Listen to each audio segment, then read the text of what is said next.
So we are now starting our session. We are recording, I believe, our third meeting of the Meadow Brook Wilson Reader Book Club. I'm so grateful for you all being here, both present virtually and here in the Meadow Brook Library, a beautiful space that in the introductory portion of our conversation, we're reflecting on just how wonderful it is to have these conversations in a room of learning, where learning has been taking place really since 1929. It's a space steeped in history, which is why I feel or felt so drawn to tackling fiction and nonfiction works like this one in this space. As those who have participated in these conversations before sense, I've been drawn to texts that, at least recently, are texts that I feel channel the interests of the Wilson family, even if they were not books that they read themselves. So far, the titles we've engaged with the exception of Lisette, weren't really at the reach of this family. Gilead was published in the early 2000s. Dave Blight's book, Frederick Douglass, Prophet of Freedom, was published in the last few years. So it was after the Wilson family sadly departed us, at least Alfred and Matilda. But I think, based on our conversations, that these are texts that they would have been interested in, or they would have been drawn to the figures, historical and fictional, that we're engaging with. Now, Gilead. Why Gilead? So I have talked about Marilynne Robinson before in our discussions. I'm very fond of her as a writer and a thinker. But I have really only dealt with her nonfiction, her essays. She's a pretty well-regarded essayist. She's published quite frequently in Harper's Magazine and actually regularly preaches to her Congregationalist church in Iowa City. So she is something, not a minister herself, but she's familiar with the pulpit. In a church setting. I'm not a Congregationalist myself, so it's a slightly different engagement with faith than I'm accustomed to, but an interesting one nevertheless. The reason I was drawn to it is because of its grappling with questions of faith, right, and belief. As I hope most of us know in this room, Alfred Wilson was the son of a minister, right, a Presbyterian minister. Even in this library, we have what some of us consider a pulpit, others consider it a bookshelf, right, where folks would set books for reading. It has sort of different stories tied to it. We don't have a really absolute firm grasp on what that podium represents, but it's still, in my mind, a physical reminder of that important part of Alfred Wilson's upbringing, and in turn, Matilda's and Alfred's relationship. Where did they meet? The First Presbyterian Church in Detroit. What did Alfred do in that faith community? He was a deacon, which is to say he was a leader. He sang in that choir, right? And in looking at this book of Gilead, it's not only rooted in stories of faith, but it's also rooted in a story of place, right? And atmosphere. And place is such an important part of what we do here at Meadowbrook. And those are a few of the things that have been on my mind in reading this book. Place, faith, but most importantly, and this is a new revelation that came to me as I've engaged with this text, but just how important the work of memory is to this book, right? It's an epistolary novel, right? It is, in some respects, it's like the Gospels, right? It's a letter. It's written to us about the story of not the story of Christ, but the story of this family in Gilead, Iowa, right? Their roots in Kansas, their roots in New England, right? It's a story of movement. It's a story of sound. It's a story of reflection and memory and death. And these are all themes that relate in some way to our own lives, I think, and to the lives of this remarkable home, which is for many of us a second home, or it's become a second home. That's what Meadowbrook is to me. And I know for those of you on the line and in this room, I know it is that to you. And right off the bat, I like in past conversations to really start our discussions by thinking about what it was like reading this book, right?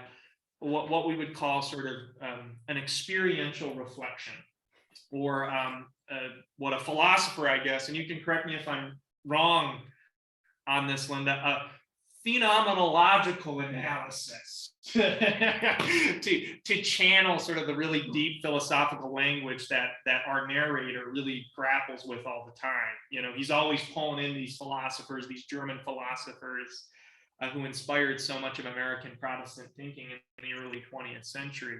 But right off the bat, I want to open the floor to you all to give me a sense of what your experience was engaging with this. But before I open the floor to that question, I was given some great feedback from Rick, who was not sure if he could make it today for this conversation. He had some, and others had some trouble with the format, right, with the voice. And that can be the experience of some epistolary novels, right? It can be sort of stream of consciousness. It can be sort of troubling and difficult to grapple with. So I'm wondering if people had that kind of experience, if they had a positive experience, and if you can sort of reflect on what it was like reading this book. I have an opinion on that.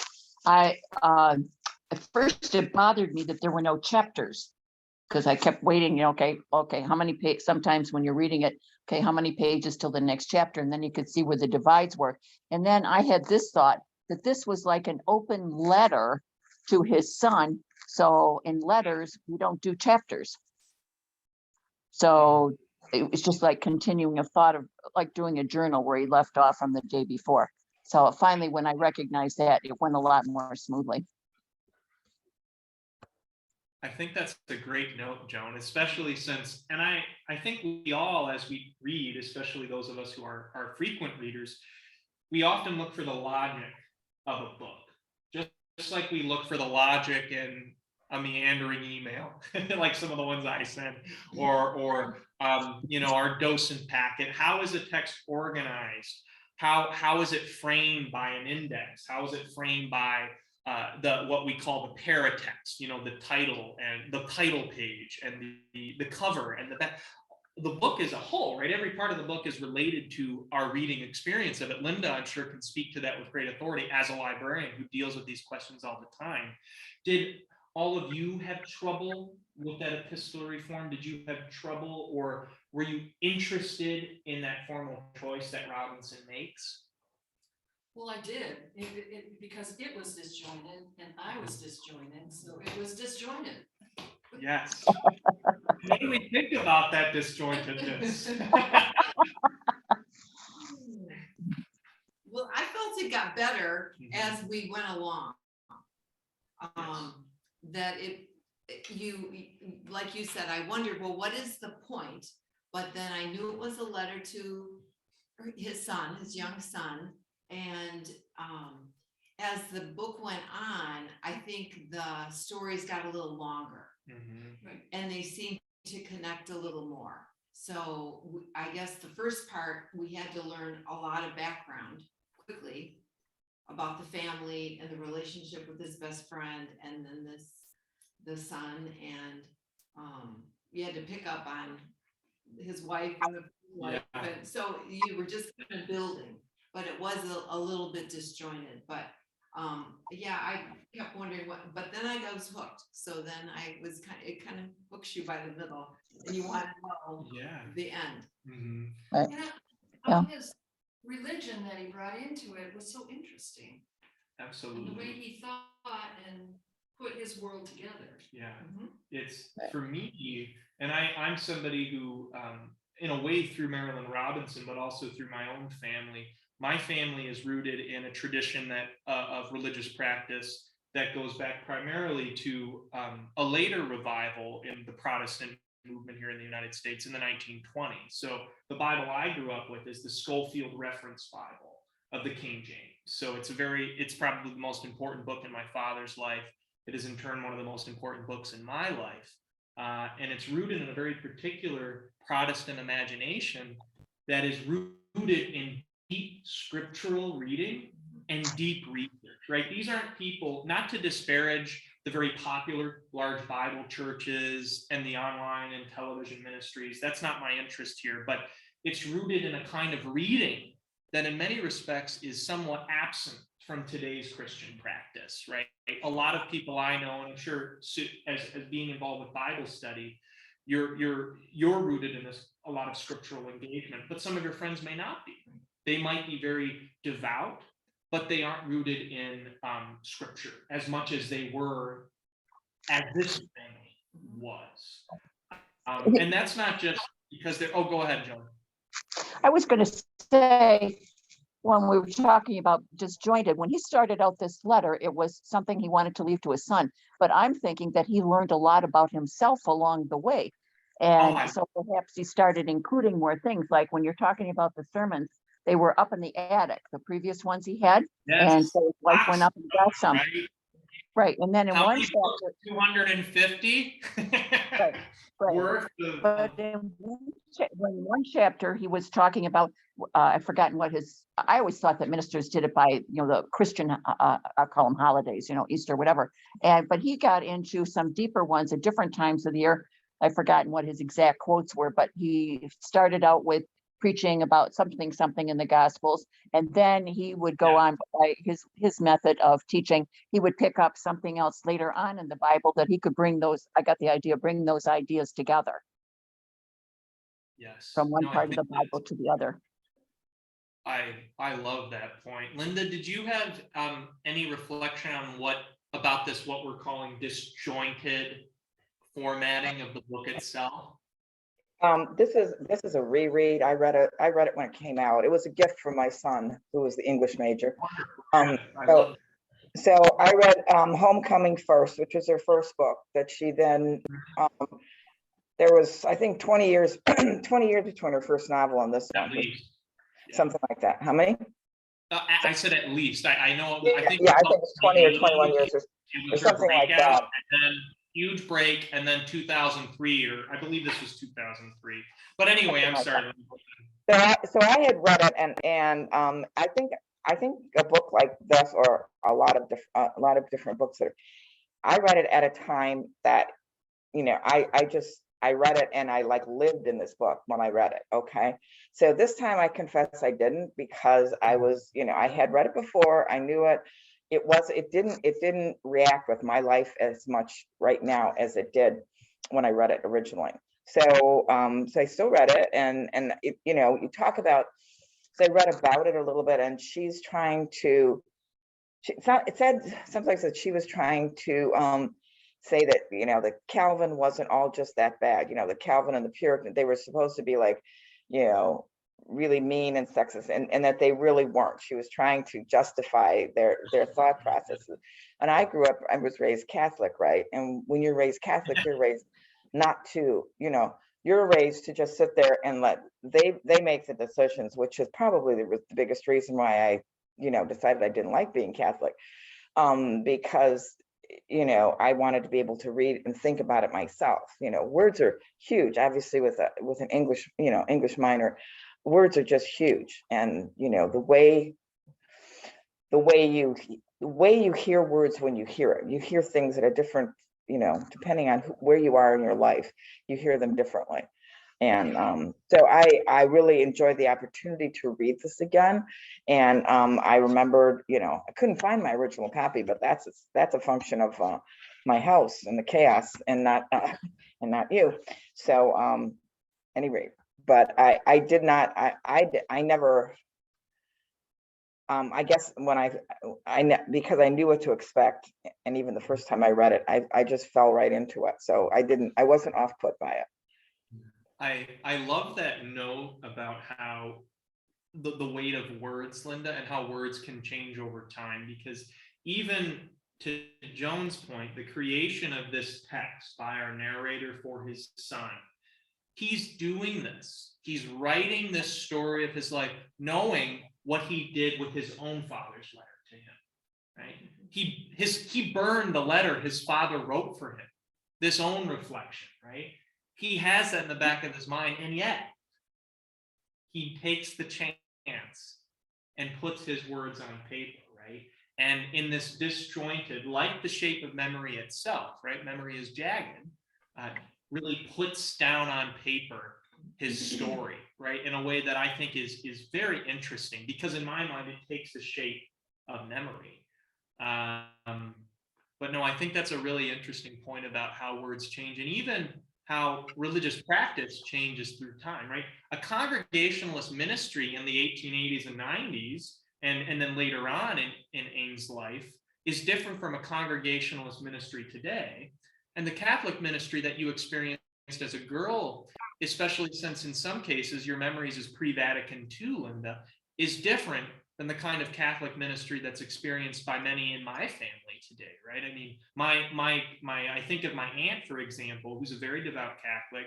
She is involved in a Bible study, a Catholic Bible study. She is engaging with scripture in a way that my great aunt and my great grandmother did not. They were Belgian immigrants who experienced their entire faith through the Vulgate, right?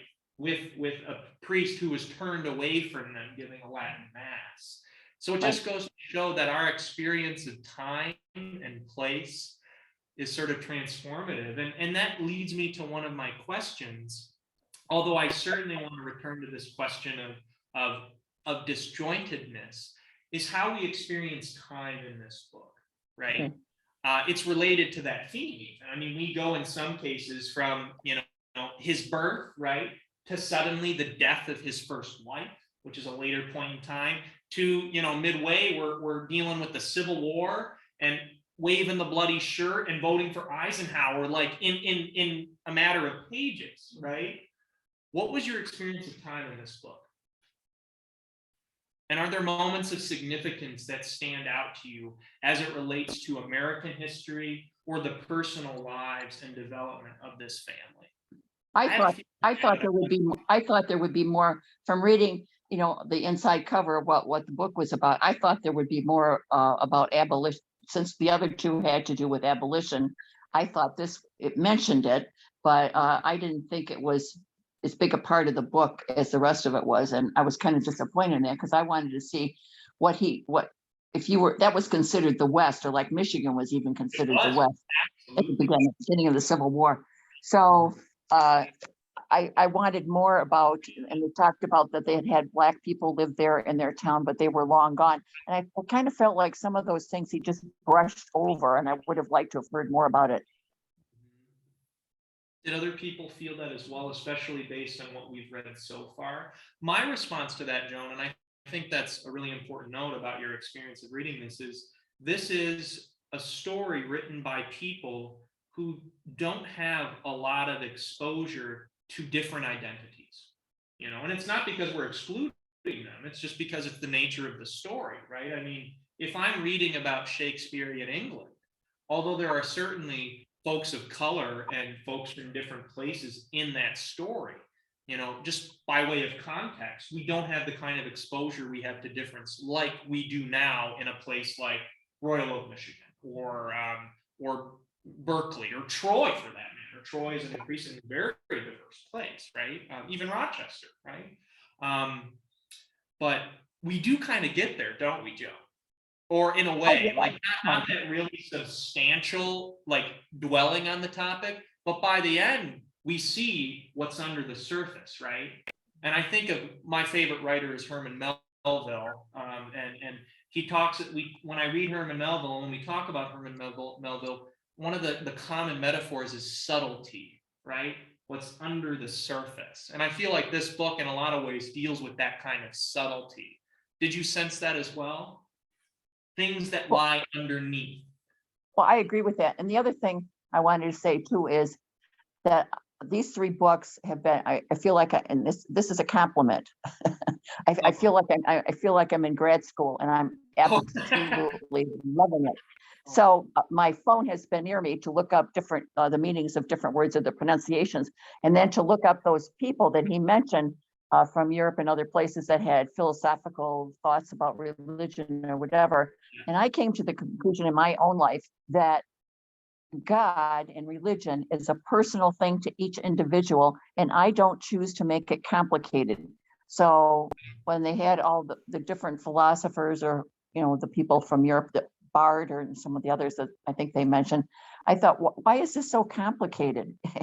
Just, I love that thought, and I wonder if other people who have a close proximity to their faith today, or who have a distance from it, can reflect on that. I'd love to just comment on it briefly. For me, so much of my personal faith in life has been driven more by the kind of philosophical intrigue and delving into things that is rooted in the Protestant tradition, right? Especially the German Protestant tradition that Marilyn Robinson is so invested in, that Linda talked about earlier. I mean, Marilyn Robinson has written whole books She has. rooted in the question of the Protestant ethic. And in particular, she's written whole essays trying to salvage John Calvin, who in many ways has been savaged in the imagination. You know, like she even spends time talking about how, if we think about the horrors of religious war, how much violence and bloodshed and death can we attribute to John Calvin directly? And she sort of roots it down to, I believe, one death that was attributed to his either direct orders or indirect orders in Geneva, one execution, which isn't bad considering other great religious figures whom I'm devoted to and whom we are devoted to. I mean, Martin Luther was a very colorful figure and very complex, right? And that's whether you're a Catholic or a Protestant, right? He has very many different meanings for both. But I mean, I guess going back to what you were saying, Joan, do others feel drawn to that kind of very philosophical, almost what I would say scientific treatment of religion? Scientific in the sense that it is rooted in a quest for understanding of both the natural and psychic and spiritual world, treating it with a science. Are you drawn to that more than you're drawn to the kind of personal faith that is so important to so much religious practice today, right? In my family, it was about having a personal relationship with Christ, right? You were going to feel that personal relationship with Christ that is not so present in the Congregationalist imagination, right? I think, and you can correct me if I'm wrong here, Linda, I know you're rooted in there. There's a certain distance, it almost seems, between the practitioner and God, or at least Christ, in the Congregationalist imagination. Did it feel like a distance to you, different from your own religious practice or your own understanding of religious practice? Well, he talks about philosophy Yeah. from the point of view with his son Mm-hmm. and brother, maybe with the other friend that's another pastor. Was he a Yes. pastor at the Lutheran Church? So are you talking about Burroughs Yeah. or whatever his Yeah. name is? I don't remember exactly his religious But affiliation. it was different. Yes. They both yes. were different. Yet his manner in the growth that he took in dealing with Jack became a very personal, healing situation Yeah. for both of them, Mhm. which is not philosophical. It's No, real. It's I love based that. on, Christ's example. So Mhm. I've learned over the years I have enjoyed reading different beliefs of Calvin and different ones. And yet I like what Joan said, that faith can be simple. And I think the Bible makes it simple, It does. but men in history, and women maybe, Mhm. decided to write out a theology that because of their thinking, and they weren't trying to mislead anyone. They just apparently decided to have these different theologies, which I think has made it a little more complicated. And I think there's two different ways of thinking. There's a Greek mind Yeah. that thinks about, I need to understand. The Hebrew mind I love that. takes it by faith. Mhm. And so the Hebrew mind Hebrew is a language of pictures, and the Greek mind always wants proof. So it's very difficult to blend those two. And we've been raised in Greek thinking. Yes. And so we want to be people of faith, but you have to focus on that in your own personal life, if that's what you want. Yes. That's what I've had to do, is more focus and leave all the understanding and wait for further information file. Yeah. Booting. Booting. And I saw it before my eyes. Yeah. and I love that, and that is so illuminating for me, Sue, this idea of the Greek mind versus the Hebrew mind, and the metaphorical way in which you frame it, proof versus picture.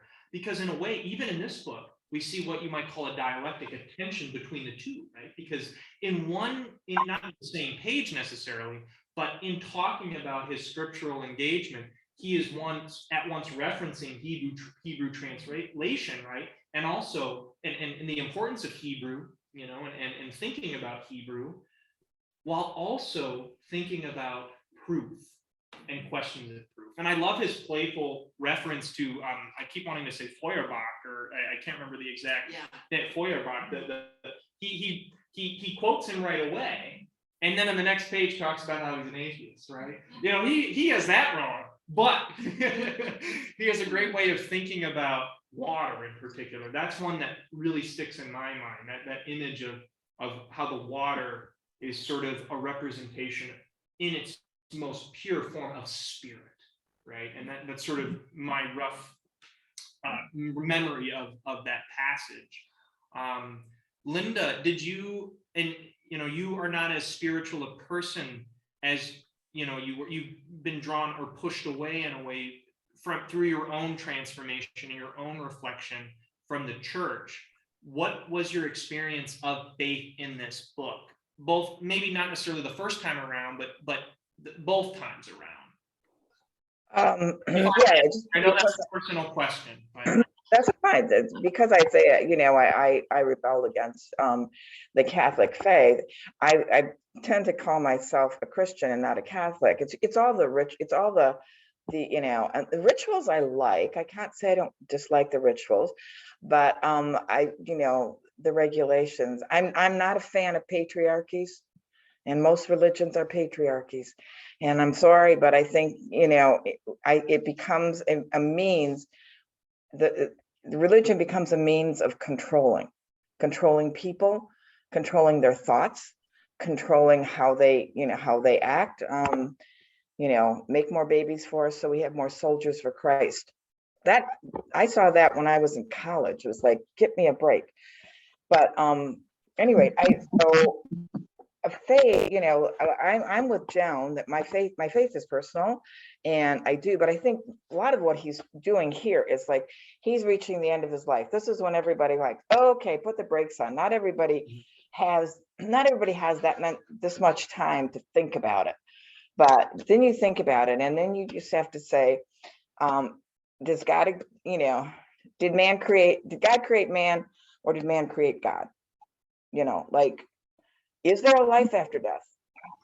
He's talking about all this stuff as if there is, but maybe the life after death is only this letter to him.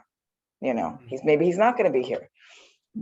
Those are all kind of questions that people ask, as they get old. And because I'm not old, I haven't asked those questions yet.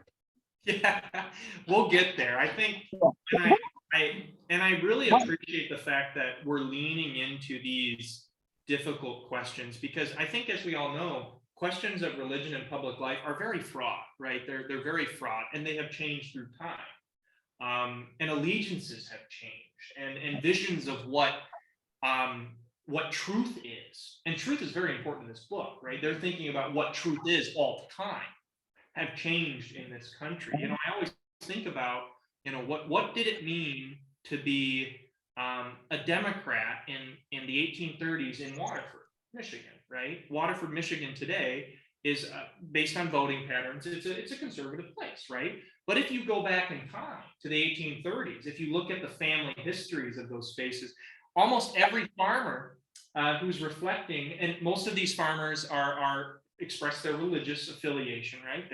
They're tied to the Methodist church or a Baptist church. And in the next sentence, they talk about how they're proud Democrats, right? And these are men who came to Michigan, who were working and living here in the 1830s. And then I think about this man in Iowa. This is a man who was probably a Republican, right? He is rooted in a Republican tradition. which is Right, and the other thing you have to remember about Oakland County too, in this area, is going to Lizette, and also there was a woman, can't think, I think her name is Ebo, EBO is her last name. She is the historian for all of the Egbo, yes. parks in Oakland County, right? And so she is doing this wonderful thing about the Underground Railroad and how back then, you know, all of this was a part of that. The other thing I wanted to throw out is I've always wondered, now I didn't know until I married my husband who was Catholic, that in his experience anyway, there weren't so much the Bible stories, whereas I grew up Lutheran and they weren't, you know, the Bible stories. So we grew up on all of that, but I wondered, and I had a friend who was extremely Catholic who changed to Orthodox Judaism. And I always wondered, but nobody has ever been able to answer this for me. Why is it that the Jewish people did not believe in Jesus Christ? They think that the prophet is still waiting to come. What happened back then? Was it like you talked about the politics of churches are very political. So back in the time when Jesus was on earth and the Pharisees and all the other people that came up with these things against him, what was it that was happening then that because it was foretold that a savior would come? What was happening to the Jewish people back then that they weren't convinced that Jesus was the savior? Anybody? I think that's a very interesting question, Joan. I certainly don't have an answer to it, although I imagine there are historians who could reflect on what that is. What I can say, and I imagine you all can chime in on this too, is that people will always think differently, right? What changes is how we encounter that difference. Those of us in this room, present virtually, can talk about these topics without being, although there might be anger, we can manage our anger such that we aren't coming to blows, right? Whereas Charles Sumner was beaten to within an inch of his life on the Senate floor because he offended a senator on the issue of slavery, right? That's, I think, the big difference, especially in a country like ours. We have come to blows over questions of faith and over questions of public life and belief. I mean, the Mormons, for example, although I am not a Mormon and my belief system is certainly not aligned with Mormonism, I respect the faith, mainly because it's arguably one of the few quote unquote indigenous faiths in the United States. It's probably the most original American religion that there is, right? I mean, it's rooted here. And in a way, this land is its promised land. These people, you got to give them a lot of credit. They were pushed west. And by west, I mean they were pushed to Illinois. To Joan's point, Illinois was the west. They were pushed from upstate New York, where these early American religions began. They were pushed by hatred and fear, right? Because they represented a belief system that was totally contrary to everything most Christians believed in. They were heretical. And at one point, you know, one of their greatest church leaders, of course, was lynched in his own church in Illinois, which then pushed them to Utah.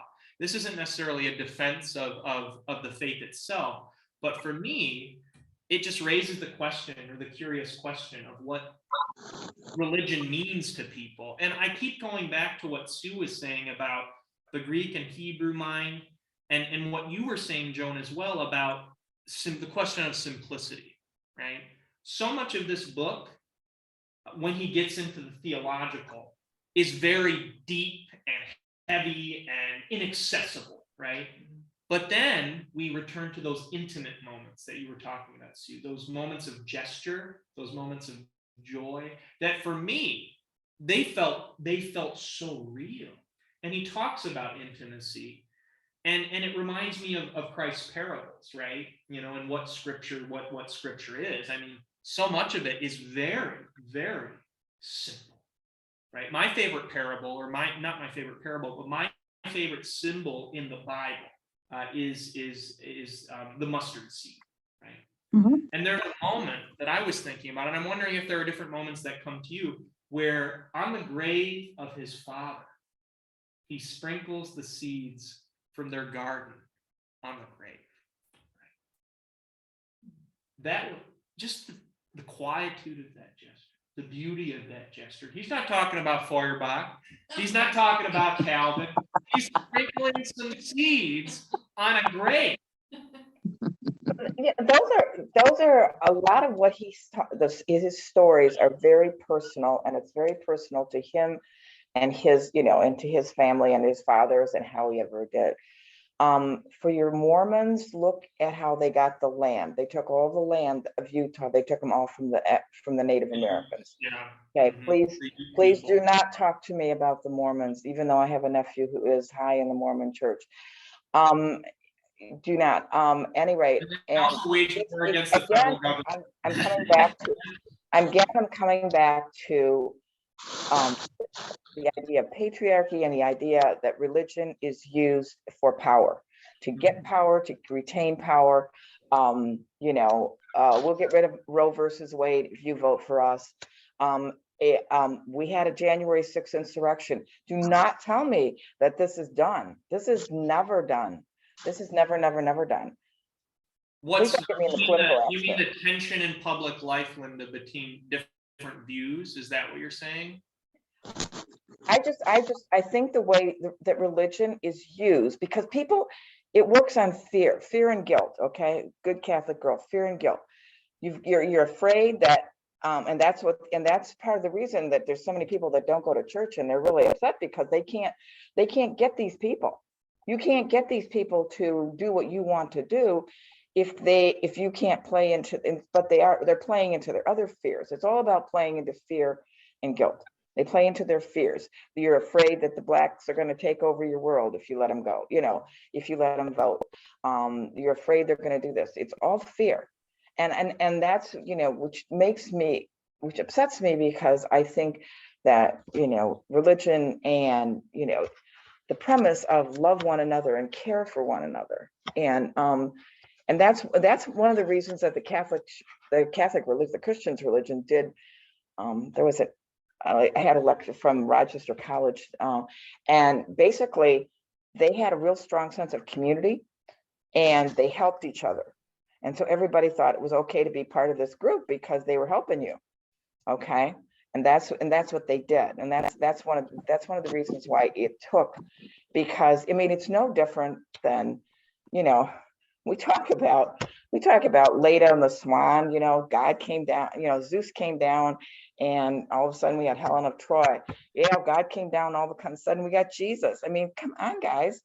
This is all myth. And I see where you're coming from, Linda, and this is your lived experience, which is incredibly important, right? And that's, but for so many, and I think for me, I have found faith communities that are not rooted in oppression. Although if you go back in time, so much, and that's one of the challenges of this country, and I think we've all grappled with this question.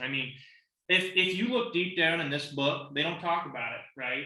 But Iowa, as a plain state, there were people there, right?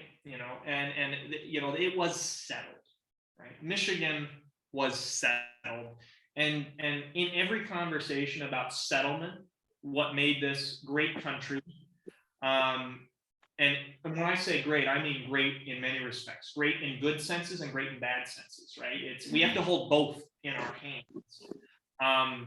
They're behind it. And this is about, I always go back to Melville, the subtlety, what's under the surface. What's under the surface is good and bad.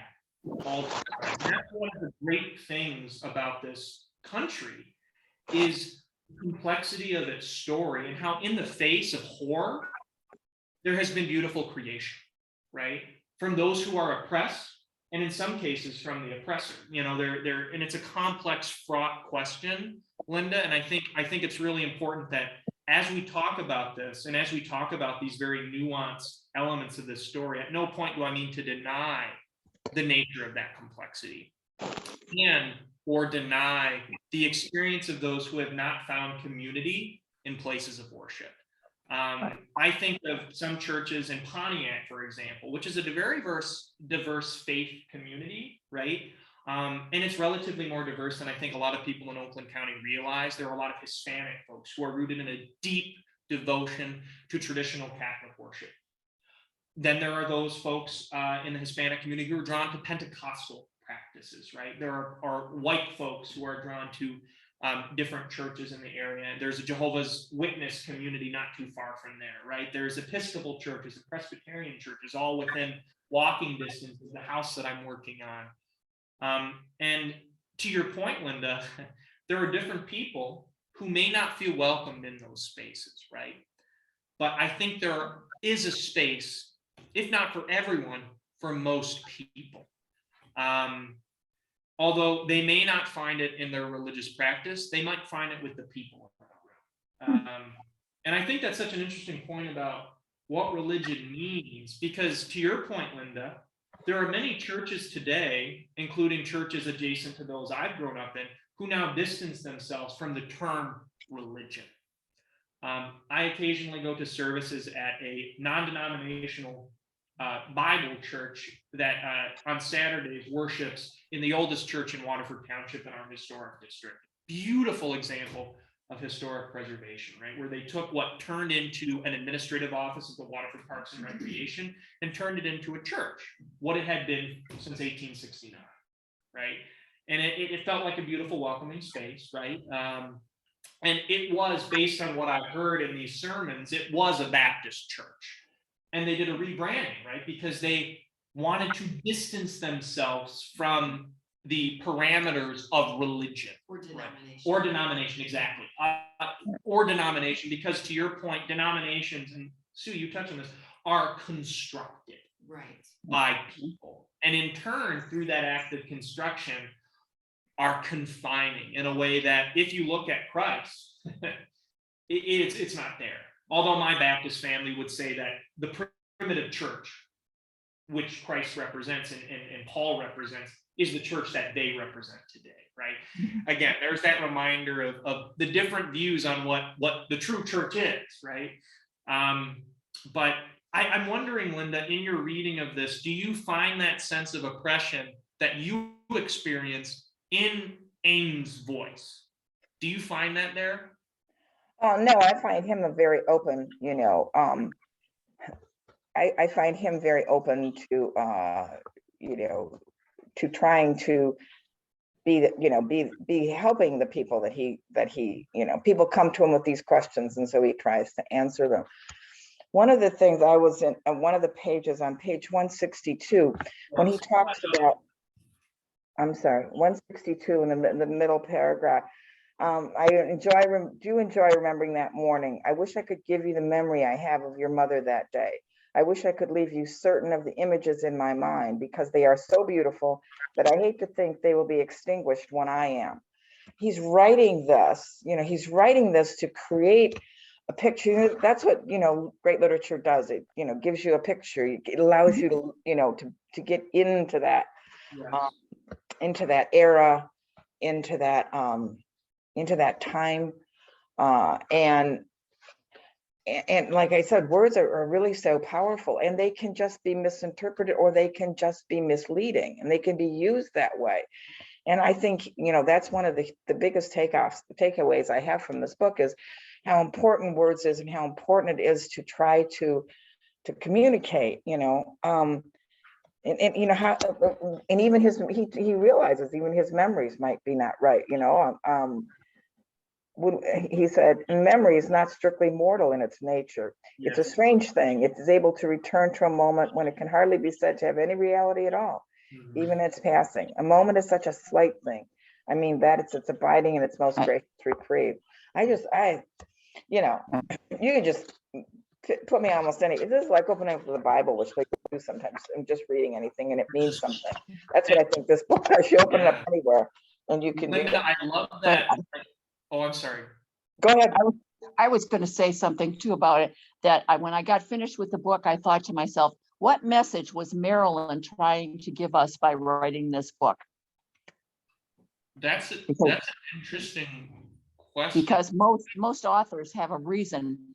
Besides, it's either burying the soul, or like Linda's saying, creating images of the past for the future generations. But as this goes along in time, I'm thinking, what was her goal? And I didn't read the other ones of hers. What was her goal in writing this book?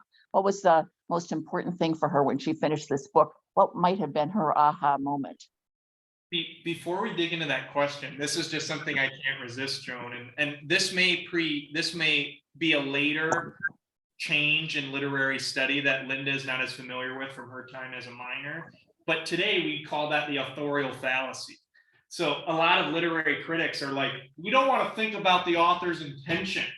We want to think about what the text does, separate from the author's intention. But we're a book club, so we can do what we want.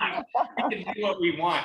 But to answer that question, Joan, which is a very important one, and it connects to Linda's, one of the things I wanted to talk about, and we sort of talked about it briefly, is those moments of warmth and intimacy, those images of memory that passage that Linda spoke to calls to mind. One of the ones that comes to my mind, and let me find it here. One that I think about the baptism of the cats, which is so concrete and jovial and beautiful, and it becomes a philosophical moment too, because his father tells him that we should take the sacrament seriously, right? And young Ames realizes this is not a serious treatment of that sacrament. It is sacrilegious, even. It's even pagan almost. We're baptizing cats, dressing them in clothes and dipping them in water. Are there moments that come to your mind that are just really concrete and beautiful? The other one that I talked about was the seeds on the grave. For me, I can't get that image out of my head. The seeds over the grave. What images call to you that, Joan, also speak to what you think might be the intention of this book? Well, like I said, I think from what I've read and what you folks have said, when she had like a trilogy of books or whatever. But I remember growing up that the mustard seed, like when I did my confirmation in the Lutheran church, we all got a beautiful necklace that back in the 60s, 50s, 60s, people made jewelry, and that was like it wasn't plastic, but it was like a resin, and they would put a butterfly in there or a flower. And then the one that I got was the mustard seed, which had great significance in the Bible. So like in the gardening world, seeds are the start. One of the things we're very active with here in Oakland County, and also with I belong to the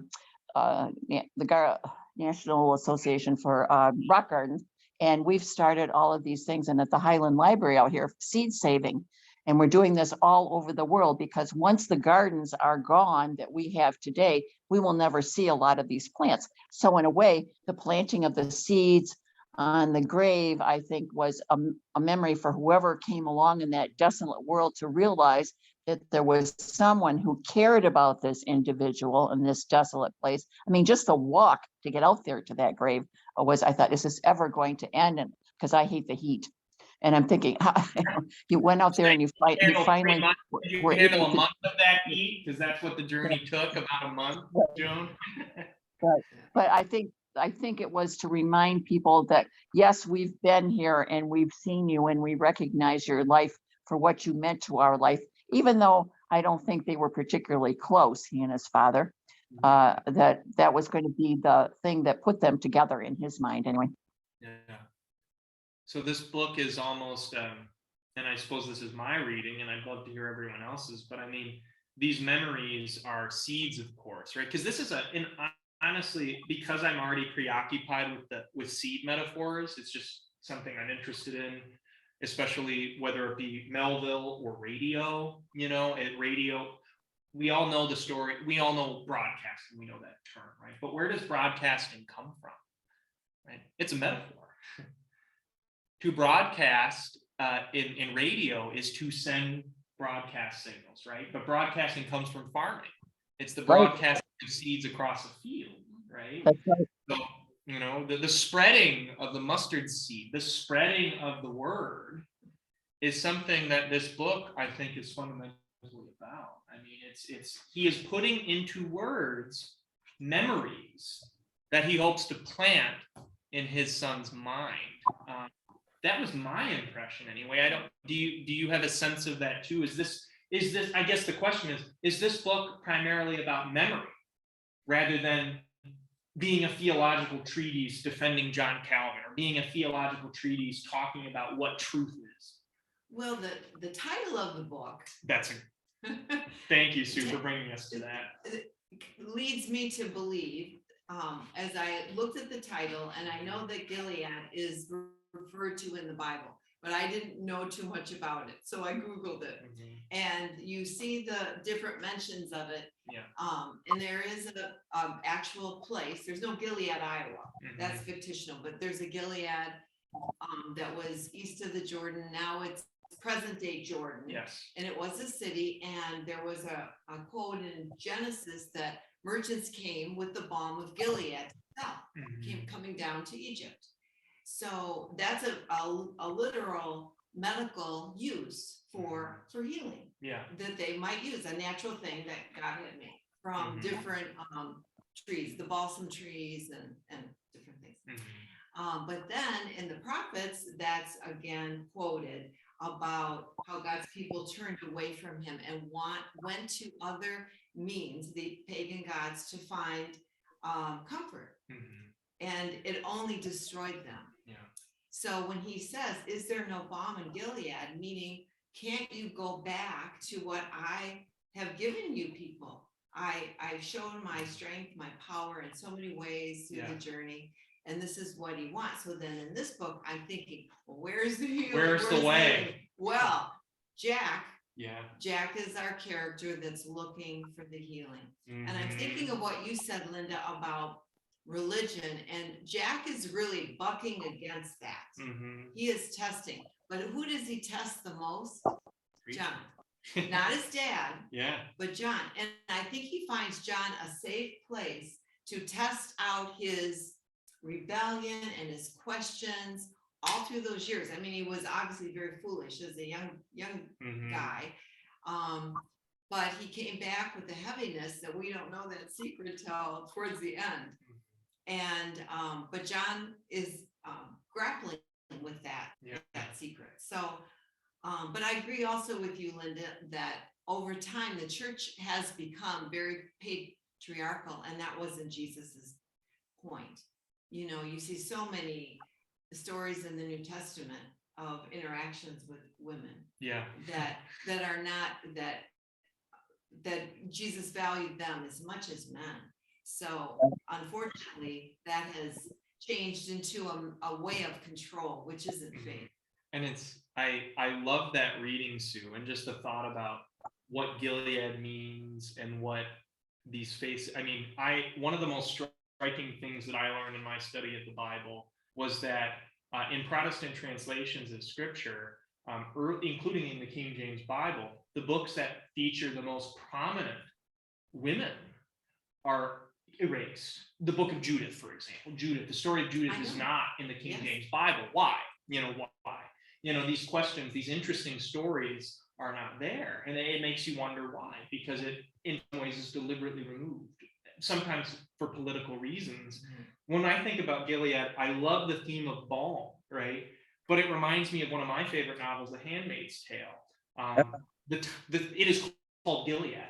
This oppressive space that is modeled after, at least in the 70s when it was written, modeled after the Islamic Revolution in Iran, right? This turn to a fundamentalist practice that denies the rights of people of difference, right? Whether they be Muslims with a different worldview, or women, or just a totally transformation of a modern society by a different kind of testament, a different kind of balm. And in their minds, I think the Gilead is a balm, a balm rooted in a belief in God to cure an ailing people, right? And how they cure is not the kind of cure any of us want, because all of us would be in a difficult position, because I have certain health medical conditions that I'm too probably friendly towards Catholics, because in that world there aren't Catholics anymore.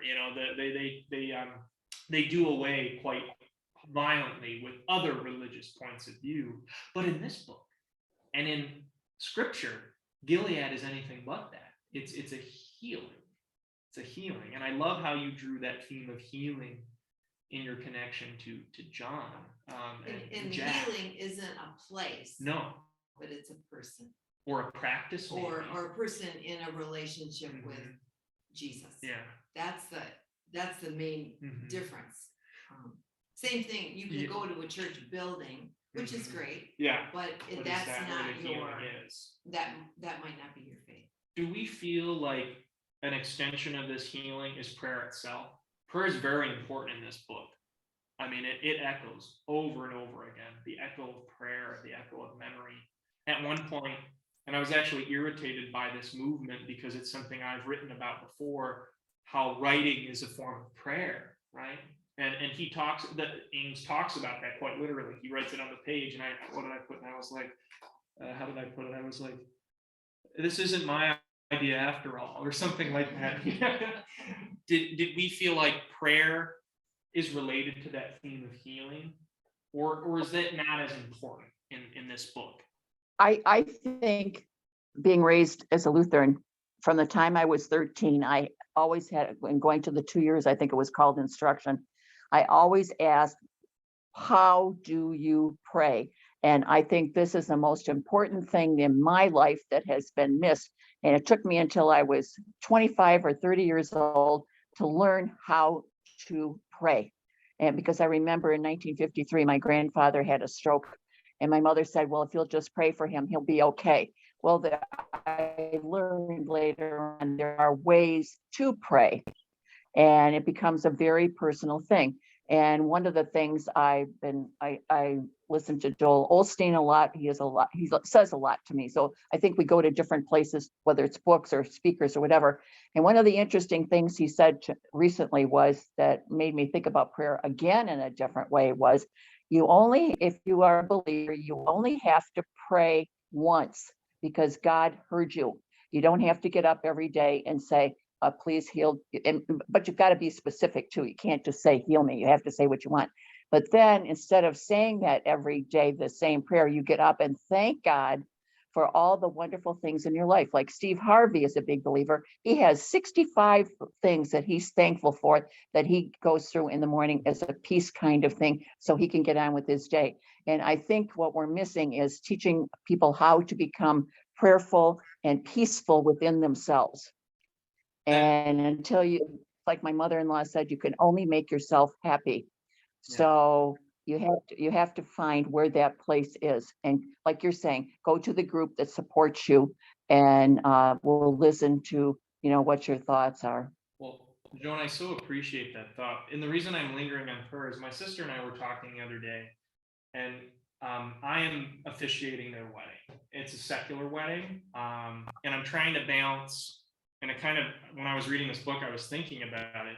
I have to balance a room of atheistic people and free will Baptists and devout Catholics and lapsed Catholics all at once, right? In the shadows um, Lake Michigan, right? Or not in the shadow, but Lake Michigan in the background. And I kept going back to a conversation I had in relation to this. My sister and her fiance, my future brother-in-law, I love them deeply. They're wonderful people. They're both looking to cure the world in their own way. My sister is an educator, and my brother-in-law is a pharmacist, right? And Taylor was talking about how even though she doesn't want there to be a really religious slant to my remarks, which I generally lean towards because so many of the texts I value are rooted in some kind of system of belief. She said she prays. She prays all the time. And I keep lingering on that, right? She is somebody who doesn't really feel herself drawn to a church, and yet she prays, right? And Joan, I haven't asked her this, but with that question of mine, now I can go back to her, how do you pray? Because I think everyone prays a little differently. How I pray is different than how Steve Harvey prays, and it's different how from you pray. I feel honestly that I pray more on the page than I do orally. I haven't been on my knees in prayer in a long time. I haven't prayed over shaved carrots as they do so beautifully in this book, in blessing, right?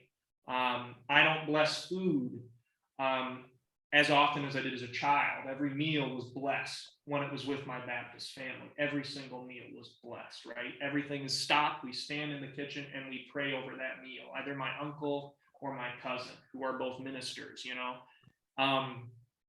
Well, don't you think that part of that is rooted in those people who are, like my second husband was 12 years older and he grew up during the Depression. And I think a lot of that, well, it always went back to food, no matter whether you were without food in Europe or when you came to the United States and you got the Depression. And I think that that had a lot to do with those particular times. It certainly could. I mean, I know that my uncle and cousin have not wanted in their lives, but my grandma certainly did. The grandma on that side of the family. And then you have my other grandma who did want for a great deal as a child in the Depression, and she's the most militantly atheistic person in my life. You know, so it's like, it's such an interesting tension. And I actually was working on an essay years ago, and I'm going to have to return to it after this conversation, but how they and I think about this book in relation to this. My grandpa on his deathbed, he had drifted away from the faith, and he did not have faith, right? And you know, he's sitting in a room with my grandmother, his wife, who does not believe in anything except the news, right? And then there is my other grandmother who was witnessing in every element of her life, not in a way that was oppressive, right? But she was looking for an opportunity to bring people back in the fold of the Jesus whom she loved, right? And there are stories, it's beyond my memory, but stories that I've formulated and through fragments, much like these, of what may have been a return to Christ at my grandpa's deathbed, you know. But in the back of my mind, you know, despite the story that has formed in my mind, or at least the mind of my father, I think about my grandmother, you know, turning on the news, right, to drown out the sound of that turn to belief. So it's a reminder, I guess, that there are so many tensions in this exploration. Well, my suggest to you, Connor, for the wedding would be because keep it short. Mhm. And make it all about the two of them, how the two of them have come together. And you said they have this common belief about doing good for the world, and mention something about something in each one of them that you think drew this couple together at this moment. And that would make it special to them. And who can argue with that, that's sitting in an audience trying, who are there basically to support this new couple. It's their day. You all have inadvertently helped me in a very unexpected way. So thank you for that. To evangelize the world. Yeah, no, not at all. And they would never forgive me if I did that. I know. The theme of healing.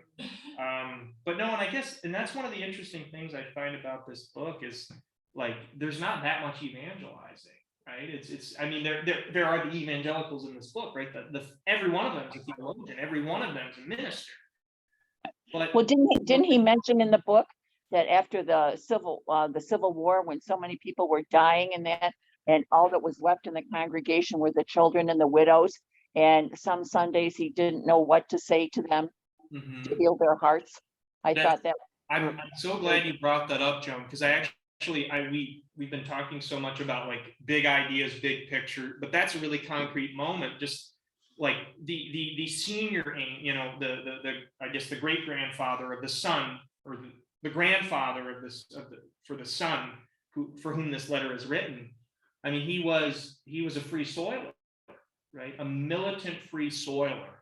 And pretty much anyone, I mean, that's one of the things that I'm so interested in with Frederick Douglass and John Brown. These are men who believed in God in a way most of us can't access anymore. I mean, they were prophets in the sense that they heard God in their minds, or at least John Brown did. And some people might say he was absolutely insane. Robert E. Lee certainly probably imagined him insane. But people like John Ames would not have, right? They would have considered him a leader of the church and a leader of a religious movement, because in that movement, like, there was not a distance between the secular war they were fighting and the religious war they were fighting. They were one and the same. And I'm wondering if although it's a quiet moment, Joan, you talk about not a quiet moment, pardon me, a relatively limited part of our story, how important do we think that is? And because that image comes to mind. What would you say, Linda? I was trying to find this one. Is there a Yeah, I passage? mean, yeah, because his father, his grandfather, he said, marched his congregation into war, and then his father was a Quaker who was totally against war. I was, and so on page 124, that it's an important thing which I've told many people, which my father told me, and which his father told him.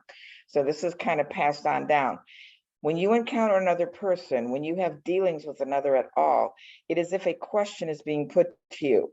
So you must think, what is the Lord asking of me in this moment, in this situation? If you confront insult or antagonism, your first impulse will be to respond in kind. But if you think, as it were, this is an emissary sent from the Lord, and some benefit is intended for me. First of all, the occasion to demonstrate my faithfulness, the chance to show that I do in some small degree participate in the grace that saved me. You are free to act otherwise than as circumstances would seem to dictate. You're free to act by your own lights. That is, to me, God is other people. Okay, that is who God is. God is not some great, bearded guy in the sky, and he's definitely not white. Jesus, where Jesus was born, he definitely wasn't white. And so it's when you encounter other people, and that's when you are encountering God. And why do you encounter them, and how you react? That, did you make the world a better place today, or not a better place because of your interaction with other people? Sometimes I think those other people are put into our lives to get us to go a different way. Maybe we relaxed our life and weren't looking at our goals, or we're putting up with situations that we don't want to do, just to keep the status quo and keep things calm. But I am a big believer that people come into our lives to make us go a different way. And sometimes it's up to us to make the choices to interact with other people and find another way to go. So I think that's important. And it's good to have friends too. Absolutely. Well, and one thing I liked about John Ames is that he was experiencing this fear over Jack Mhm. and his influence on his son And his wife. And he knows that his days are limited, Mhm. and he doesn't know what to do with this newfound fear. And it's a new thing, just like you said, Joan. Jack came back, and that was this, what's going to happen? Mhm. Is this guy going to take up with my wife? Yeah. And he writes that he's a poor character. He tells his little boy this, and yet he kept going with Jack. He didn't shrink back. And I love that, because we all of a sudden, there's a fear that might come of something new, or a relationship might change, or something, or our health might change. But yet he didn't shrink back. He just kept taking step by step with Jack. And then finally at the end, he realized that Jack had a love of this other woman, and that he was just being friendly with his wife and son, Mhm. because he misses that relationship, That but love. doesn't know it's ever going to come back to him. It And wasn't he named after him? Yes. Yeah, In the middle, it was, I think he was sort of like a godfather, yes, right. right? Because they But were close, his father and the narrator. yeah. Mhm. But you go but I through would but I would think that if somebody had the same name as I do, I would be very wary of someone coming in who didn't believe the same things that I did. And what was this going to show about, that would come back on him, what the younger man did. So, He talks about that theme of namesake, actually. I don't remember exactly. It's relatively early on in the book, just that tension about namesake, right? Like, and also he talks very candidly about, and I love how he talks about this as a process of candor, like this writing. He's being very candid. He talks about how, although he also shares a last name with his father and his name, the Ames name, he has his name. He looks just like his father in many appearances, but he's anything but in substance. He talks about this. And yet we come to a revelation, right? That he's actually a very decent man who is dealing with a very secular trial, because he's dealing with a patriarchal legal system that denies him his love, right? And it just, I found myself, going back to our other texts, right? I mean, whom did Frederick Douglass end his life with? It was with a white woman. Yeah. In upstate New York. I mean, whom did Lisette spend most of her formative years growing relationships? It was with white people, and yes, she had her extended family, but her friendships and her trials that we learned about were mostly with those she served and who later in life helped serve her, right? It was the white people she worked for who helped her with her will and the execution of her will, including Charles Trowbridge, who was a man whom I'm very interested in. But I guess that leads me to a question that's not as concrete, but is this book more concerned with the world than the spirit? And the reason I ask that is because when I read this book, I see a man trying to, and you kind of touched on this, Linda, who is seeking immortality, or a kind of immortality, a life after death, through words, like you say, Linda. But it's so much about, it is rooted in space, right? And it's not beyond us. It's not in the sky. It's not in the air. It's concrete. It's on the page. What was your sense of how this book deals with afterlife, if there is such a thing? I know that's a big question, but yeah, but it's an important theme, right? Because this is yeah. I know, but how does this book end? I'll pray and then I'll sleep. I mean, I just, and I know that's kind of a heavy end, right? The great sleep, right? What comes? But I think a lot of people do pray before they sleep the final time. And they pray before they sleep tonight, before they go to bed. I pray when I can't sleep. Exactly. Yeah. Praying for rest and comfort and healing. Right. Yeah. But I know that's not. I guess that's a question. That's the theme I feel myself drawn to, and that's the theme that so many of us are drawn to in our own faith pursuits. Right? We are looking for an answer that can help structure our dealing with this very fraught world. Right? We are seeking a balm, and for most of us, that balm is a comfort, and in some places that balm is horrifying. I mean. I wanted to say one more thing. Yes, because of Juneteenth, I was listening to different people from Black families and their history of it, and I did not realize the emancipation, I think, was 1863, wasn't it? Yes. And Texas there were 250,000 slaves in Texas alone, and the word did not get down to them for 2 more years.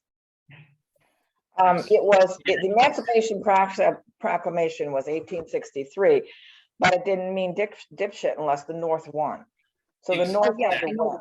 But I'm just saying. Although it did provide a framework, Linda, for the federal government to accept fugitive enslaved people in a way they couldn't before. So the Emancipation Proclamation arguably made it possible to emancipate those who escaped seceded states and then arm them and would form what would become the United States Colored Troops, which were very successful regiments that fought on behalf of the Union and were recently memorialized, actually just this weekend, with the unveiling of a very important monument in Ypsilanti, which I'm very excited about. But to Linda's point as well, unfortunately, the border states were not included in the Emancipation Proclamation. So that means states like Maryland, and West Virginia and Kentucky were not required by the Emancipation Proclamation to free enslaved people. And that was a political choice that was made, right? We cannot force these countries to secede, but I think, I'm sorry, you were saying, Joan, about that theme of Juneteenth. and just the good word, the news that came. For you, how does that connect to this story? What drew you to that image? Well, I look at Frederick Douglass and I look at Lizette, and depending on where you were, you would get the news sooner than others. So here was a whole country, whether you were a border state or whatever you were, and somebody mentioned too in this that Lincoln was killed because of his beliefs in the belief that this well-educated black person was talking about yesterday on the news, and he was killed for that.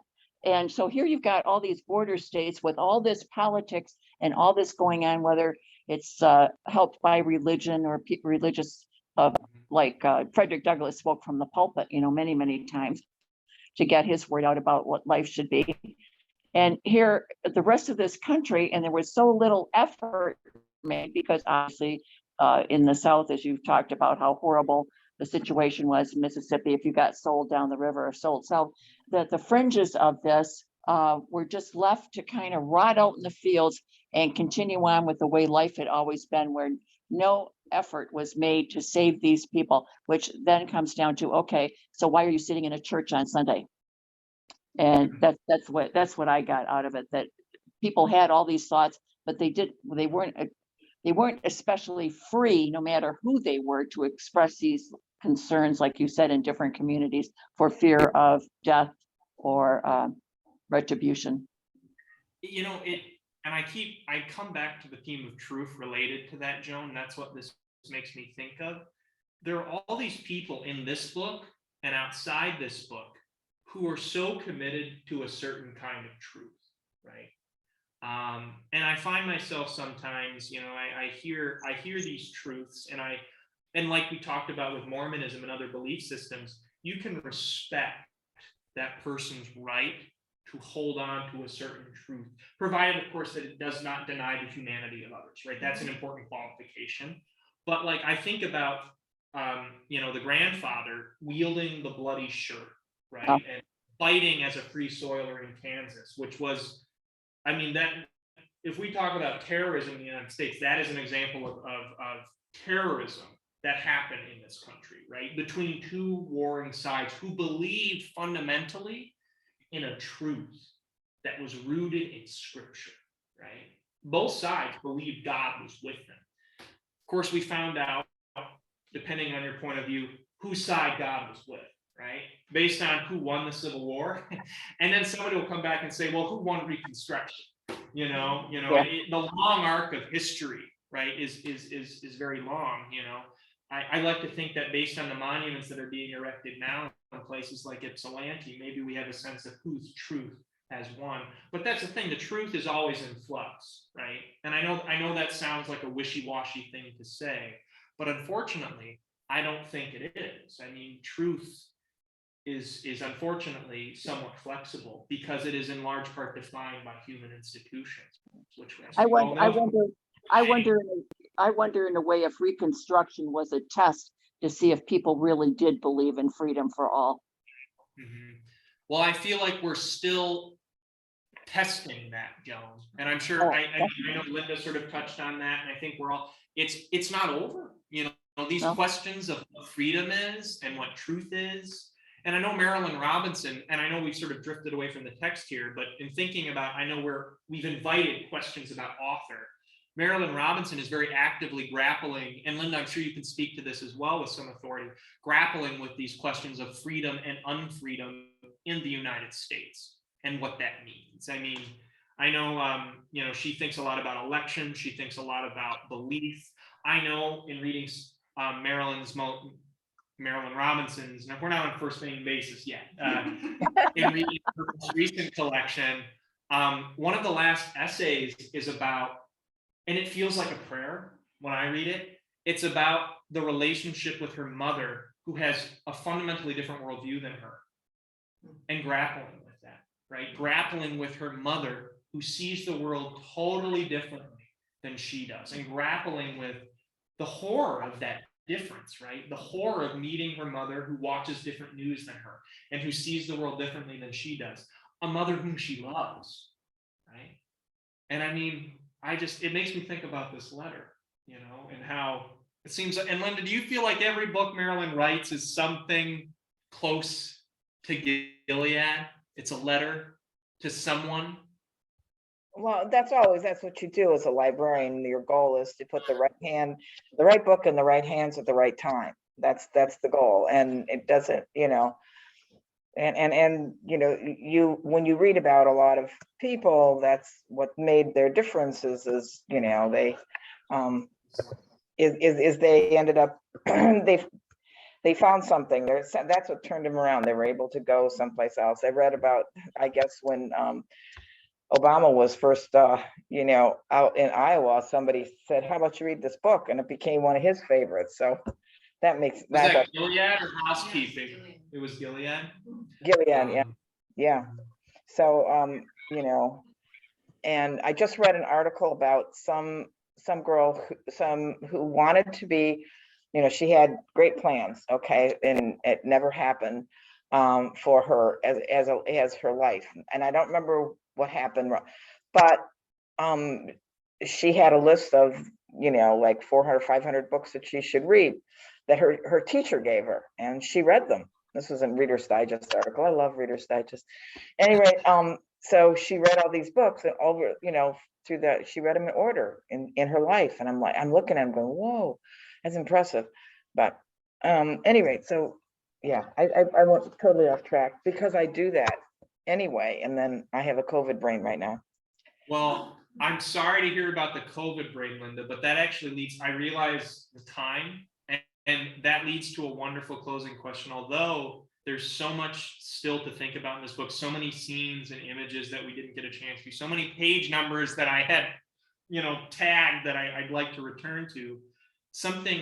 A broader question related to the theme of the Wilson Reader series is thinking about books that are interesting, that connect to this family. But I think this is a great exercise for us to think about in the room, and those who might watch this recording. Think about a book that transformed your world, right? That opened up your eyes. And in relation to the Wilson Reader series, maybe when you have some downtime, if you're hosting or, when you're here for the Wilson Reader series, maybe look around the room and reflect on what book do you think opened up Matilda's eyes. It may have very well been a title by Mark Twain. The question is, which title? Hopefully, I don't think it was a Connecticut Yankee in King Arthur's Court, which is one of our next readings, but it may have been Tom Sawyer or Huck Finn or any number of other classics. So I'd like to. I can tell you what mine was. And what was it, Joan? It was there was back in the 50s, there was a Presbyterian minister who had emigrated from Scotland, and he was the minister for the Senate. And he met this young gal, Catherine Marshall. He was Dr. Peter Marshall, met her, and they married and so forth. And he was a big believer, of course, in prayer. And after he died at an early age from heart problems, she married the man who I've forgotten which church they were affiliated with, but they were out of Georgia, and they used to provide all of the prayer books, like to get once a month in church.